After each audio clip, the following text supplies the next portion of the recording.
nesse mesmo sentimento de contrição diante do Senhor, perceptível e totalmente notório pela fé firme e bem consolidada que nós temos em Cristo Jesus, e entendendo perfeitamente que nós não estamos falando de alguém que está preso em uma tumba, mas que ressuscitou no terceiro dia e foi ascendido aos céus e tem cuidado do seu povo. Nós que somos seus filhos, a sua igreja, seus servos. Você pode abrir a sua Bíblia no Evangelho de João, o nosso capítulo é o 5. Os nossos versículos serão do 1 ao 18. Você possa continuar conectado aí nessa rede inquebrável que é realizada, que é feita pelo Espírito Santo de Deus, que tem falado ao nosso coração, nos dando confirmação a respeito dessa palavra viva e emanante, que está aqui produzindo vida no seu e no meu coração e que tem nos abençoado.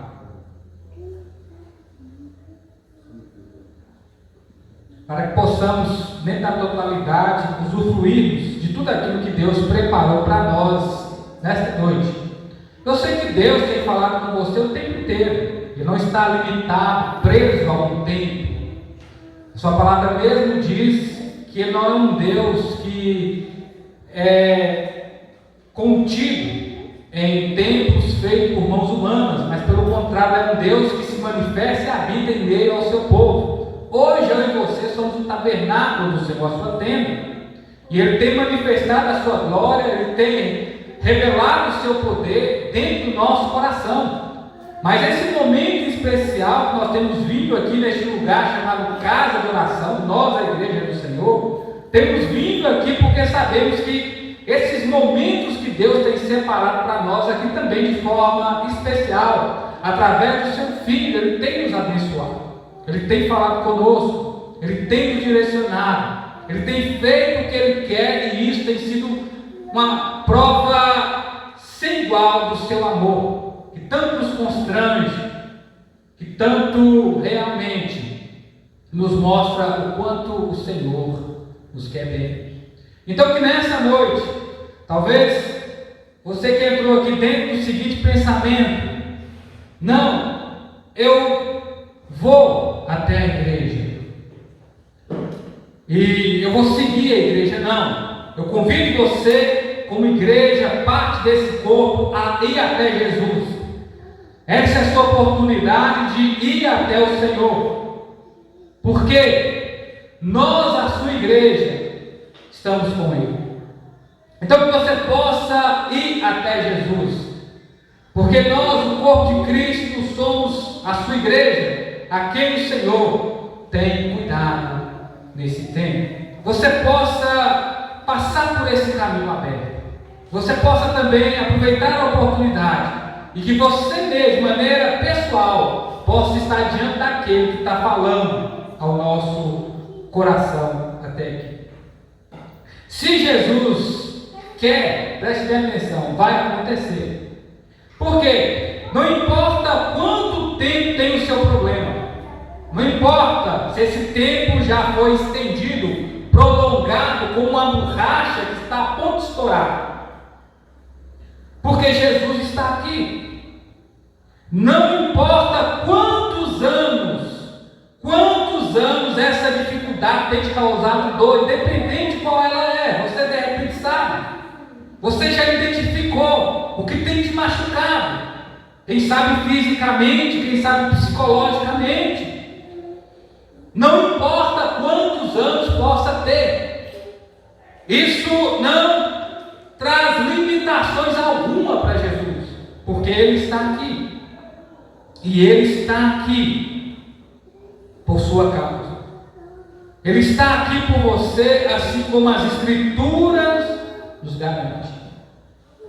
Nunca se esqueça, sempre quem se adianta, sempre quem se compadece, quem sempre quer ajudar, quem sempre vai com o socorro imediato a Jesus. Ele está aqui, e Ele pode te curar, assim como aconteceu com esse paralítico à beira ali do tanque de Betesda, há 36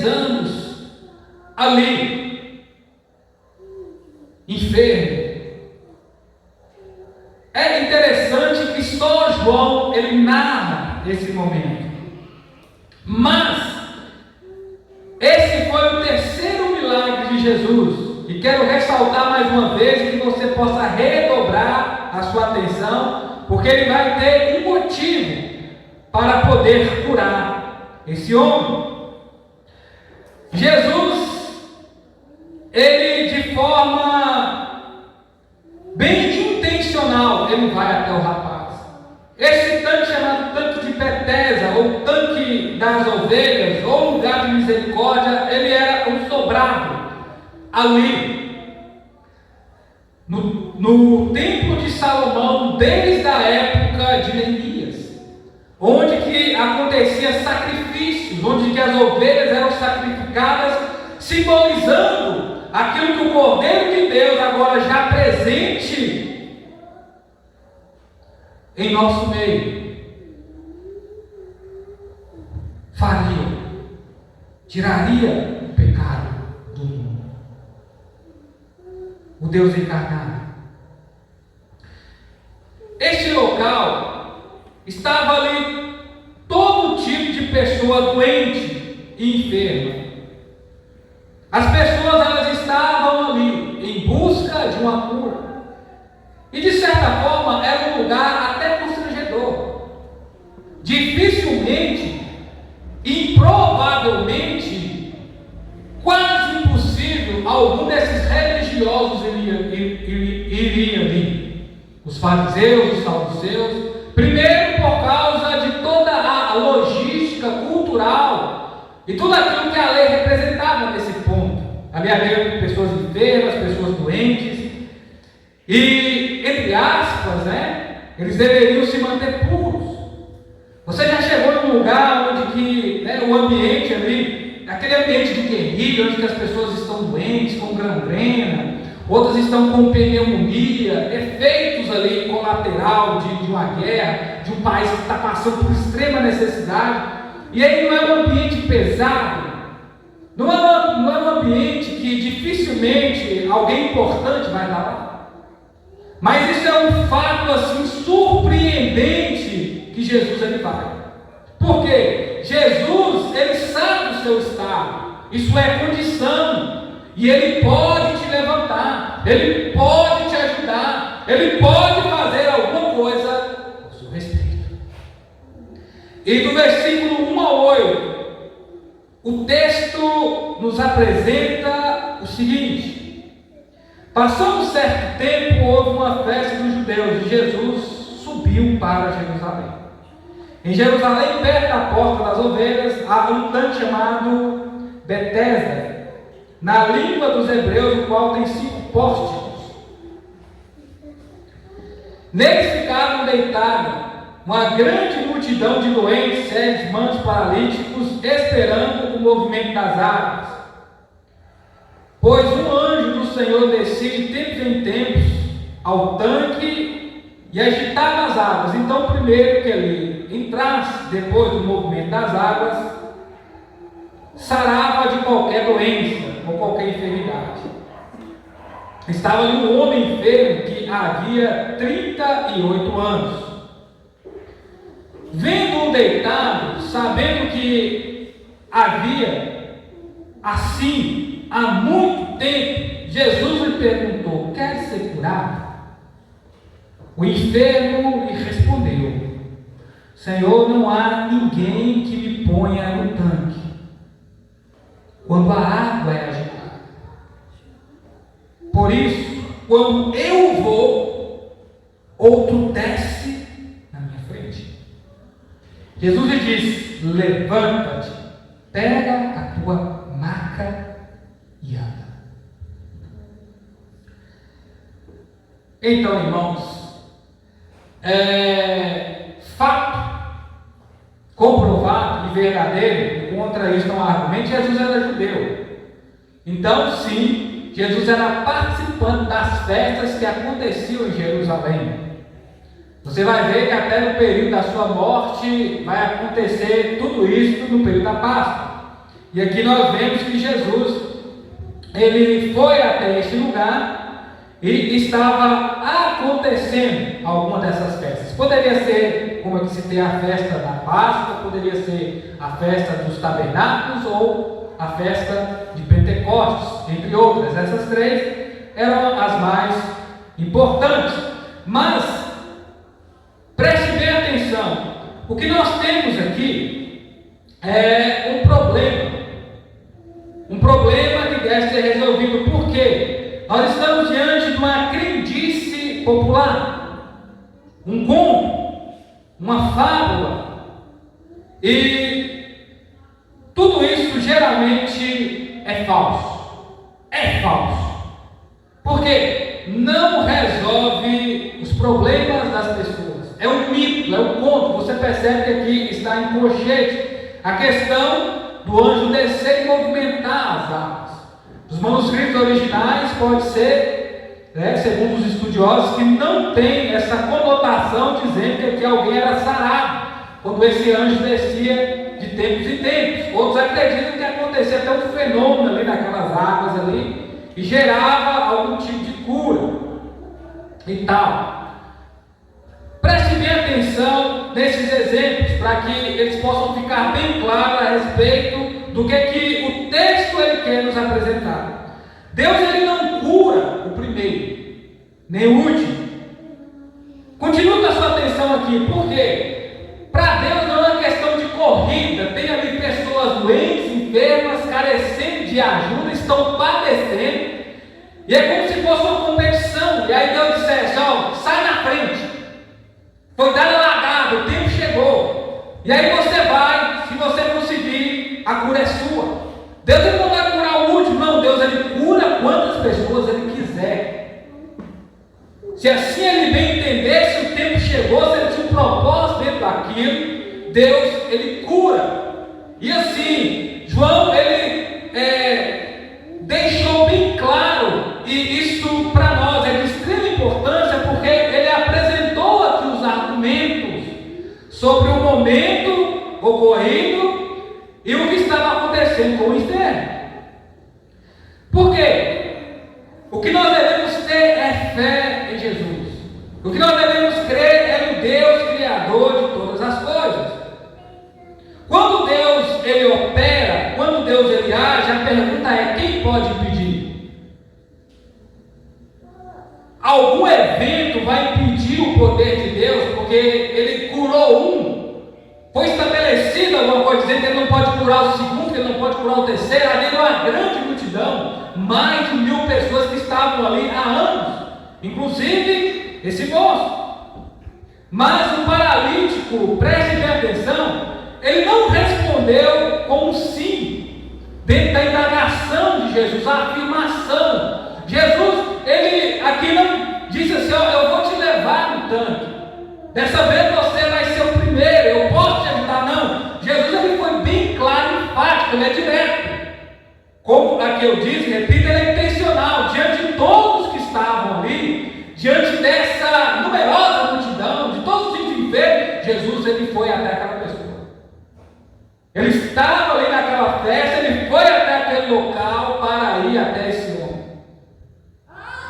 Talvez você é alguém que pensou o seguinte: eu vim até Jesus. Não, mas ele veio até você primeiro. Ele encontra todos os perdidos, sem exceção. Mas aí, ele não disse sim. Ele se auto-justificou dizendo: tem aqui alguns problemas que acontecem. E Jesus simplesmente disse: levanta, pega a tua maca e anda. Ele o curou. Vamos lá. É ainda assim notório que, como é comum nos textos da palavra de Deus, isso ser seguido de alguma movimentação de fé. Você lembra da situação da mulher do fluxo de sangue? Ela teve fé, juntou as suas forças, foi até Jesus e Jesus a curou. Entre outras pessoas que foram até Jesus e tiveram fé, Jesus as curou, inclusive as salvou. Mas não tem essa palavra aqui. Não dá a entender, o texto não nos faz perceber que houve fé no coração desse homem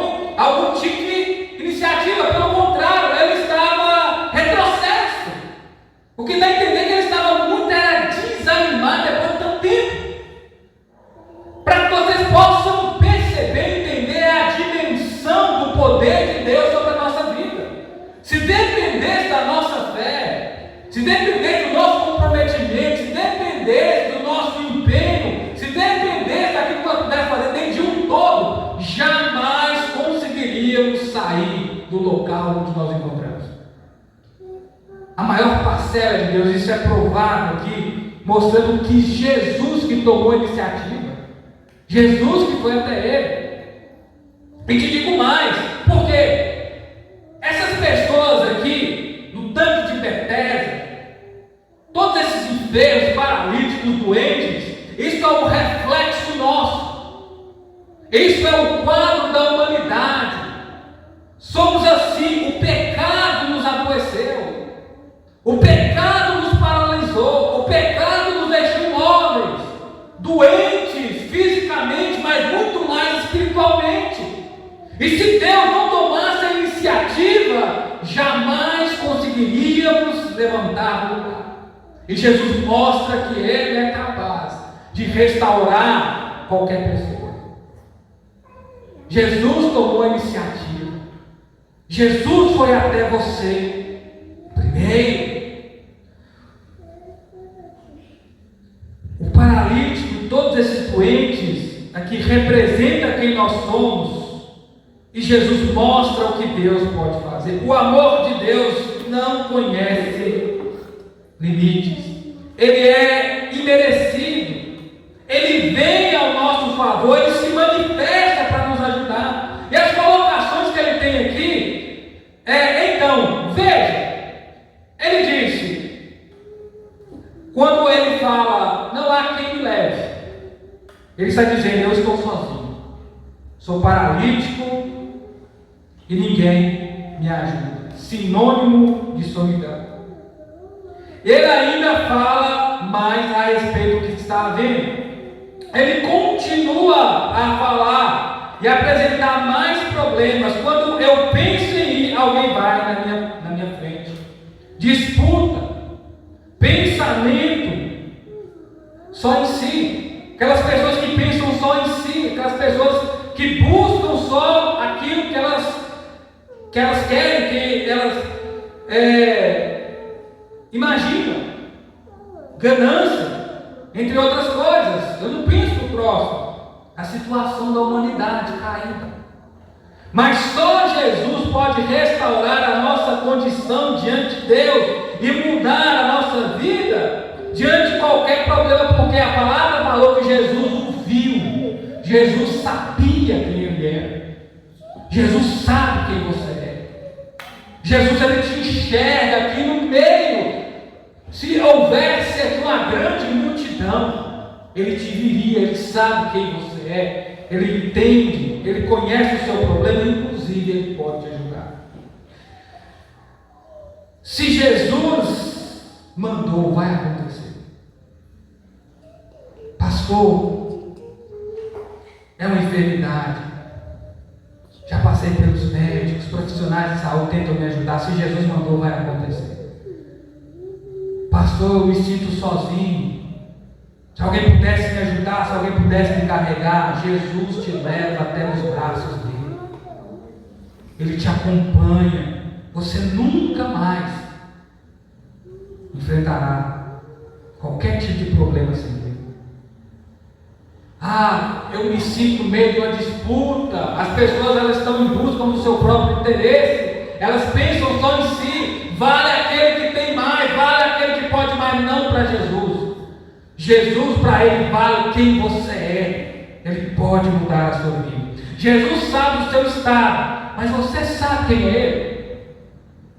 Agora nós vamos partir do pressuposto, que é o seguinte: Jesus sabe quem você é, Jesus sabe quem eu sou, Jesus conhece a todos nós, mas chegou o momento de você saber de fato quem é ele. E o texto continua a expor o seguinte, do versículo 9 ao 15: imediatamente o homem foi curado, e pegou a maca e começou a andar, e aquele dia era sábado. Por isso os judeus disseram ao que ficaram curados: hoje é sábado, não te é permitido carregar a maca. Ele, porém, respondeu: aquele que me curou, esse mesmo me disse: pega a tua maca e anda. Perguntou então: que homem que te disse isso? Pega a tua maca e anda. Mas o que foi curado não sabia quem era, pois Jesus havia se retirado, porque havia muita gente naquele lugar. Jesus o encontrou encontrou mais tarde no templo e disse: olha, já está curado, não peques mais para que não te aconteça coisa pior. O homem então retirou-se e contou aos judeus que foram a Jesus que havia curado. É assim, para nós, muito triste, é saber o seguinte aqui dentro da progressão do texto. Ele recebeu uma cura imediata, instantânea. Aquilo que Jesus faz não é por prestação, não.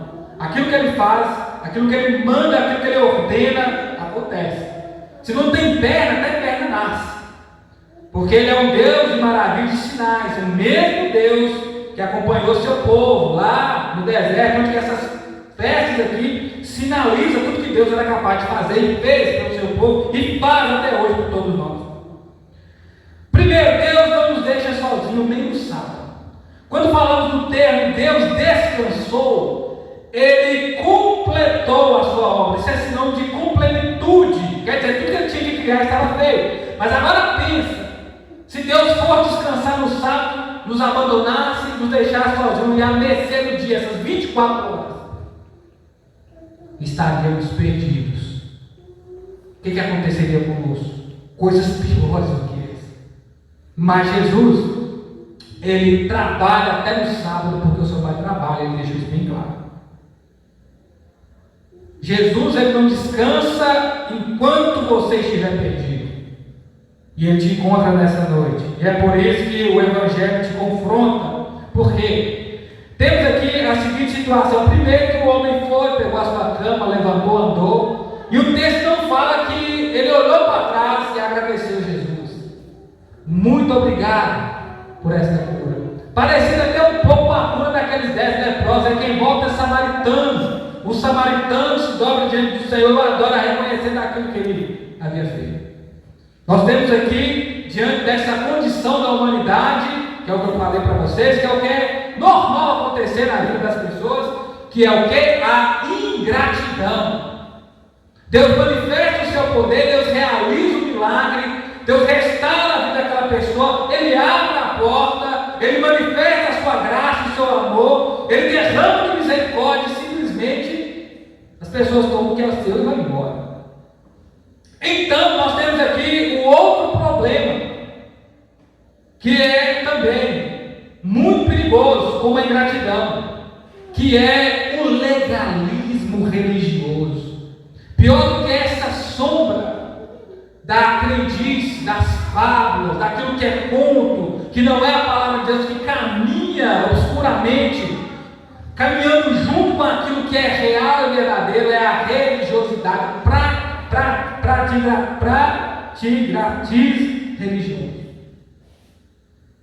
Estes homens vêm, sabiam a condição dele, porque eles passavam ali, mesmo que for de lá, de longe, então eles estavam ali há tanto tempo, e as pessoas sabiam quem ele era, porque o texto fala, né? Porque de repente é como essas pessoas que são pedintes, né? Você já sabe onde elas ficam, já são até conhecidas. Mas eles chegam diante desse homem e a primeira pergunta que eles fazem é o seguinte: por que você está carregando a sua cama? Hoje é sábado. O homem está caminhando, gente. Era um paralítico do tanque de Betesda, 38 anos sem mexer as pernas. Sabe, sem somente Deus como esse homem estava. Pense, imagina. A condição não era boa. Tem que imaginar esse homem ali no meio de tanta gente. Mas aí eles chegam diante do curado e diz: não é lícito você carregar sua cama, porque hoje é sábado. O homem conseguia, as pernas não conseguiam carregar ele. Jesus o curou. Mas aí, irmãos, a cultura que fica acima da essência primária da palavra de Deus, os tais dos costumes, está me entendendo? Esse pragmatismo.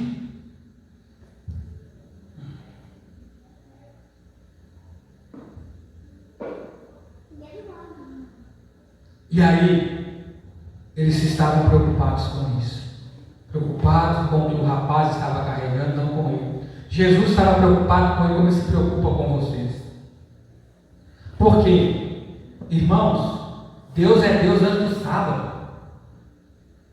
Deus é Deus antes do sábado. Foi Deus que criou o sábado. O sábado está abaixo dele, como qualquer ser humano, como eu e você. E então, as leis têm que cooperar em prol daquele que as criou. Então, Jesus, ele trabalhava no que ele levou aqui. De repente, ele poderia estar realmente ali, como muitos fazem, né? Eu estou pensando em mim, estou guardando o sábado, estou seguro. Não, Jesus foi em prol de alguém que precisava. Ele não perdeu tempo. Jesus está acima de tudo e todos. Ele pode salvar qualquer pessoa em qualquer dia. Ele pode curar, abençoar qualquer pessoa em qualquer dia. Os fariseus, eles estavam perseguindo, irmãos, o próprio Deus.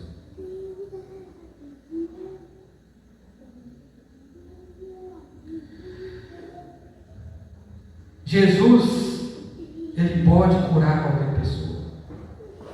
Ele olha, ele vê aquele que se perdeu.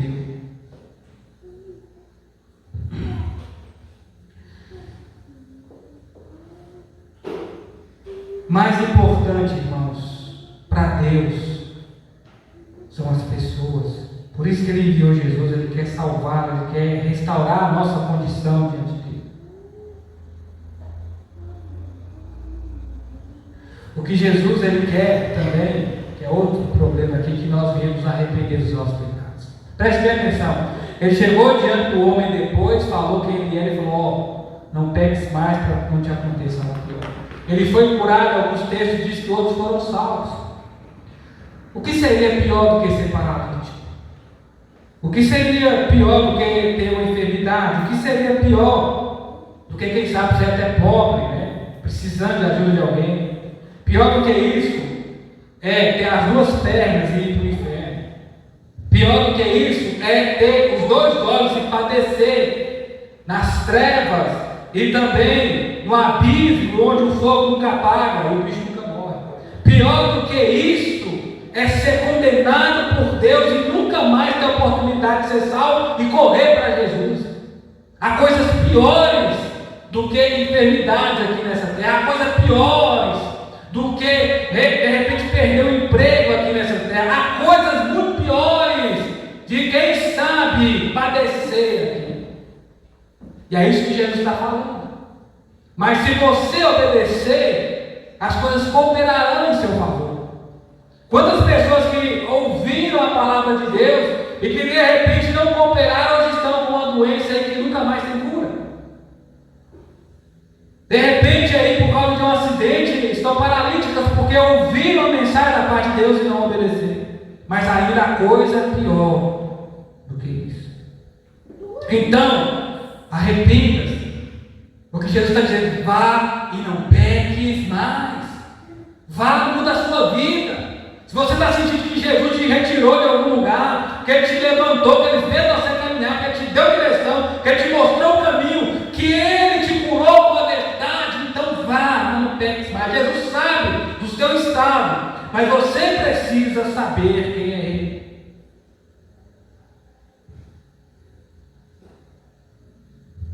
E Ele é Deus.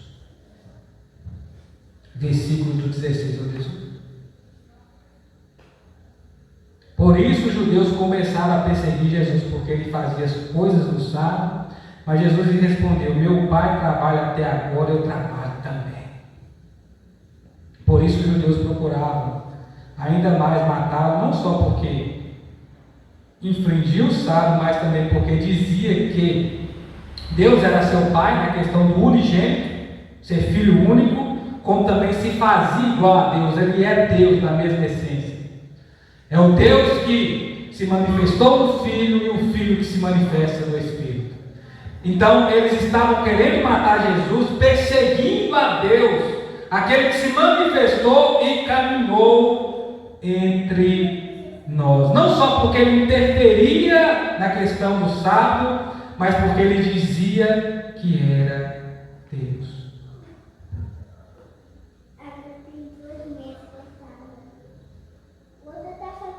Mas Todos aqueles que nasceram da água e do Espírito, esses o Pai deu o direito também de serem chamados seus filhos. Aqueles que nasceram através do sangue de Jesus.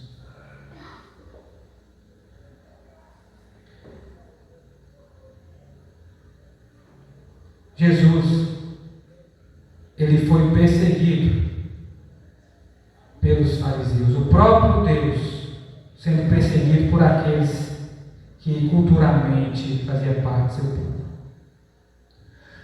Sim, e ele foi morto, mas ele ressuscitou ao terceiro dia, porque ninguém poderia tomar a sua vida. Ele a entregou, porque ele é Deus. Ele morreu por nossa causa. Ninguém é igual a Jesus. Ele é o próprio Deus que faz coisas que só Deus pode fazer. Há coisas que Jesus faz na sua vida e está realizando agora que só Deus pode fazer, porque Ele é real. Jesus, Ele te encontra em qualquer lugar, mediante a qualquer situação. Ninguém se importa tanto com você como Jesus se importou. E Ele quer te abençoar. Eles perseguiram o Senhor, mas Ele venceu tudo isso para que através de suas pisaduras pudéssemos ser sarados. Amém? Pai querido, Deus bondoso, te agradecemos por essa mensagem. Chegamos aqui, Senhor, no clímax daquilo que o texto quer dizer. O seu Filho é Deus encarnado entre nós. Ele é o nosso conselheiro, o nosso príncipe da paz.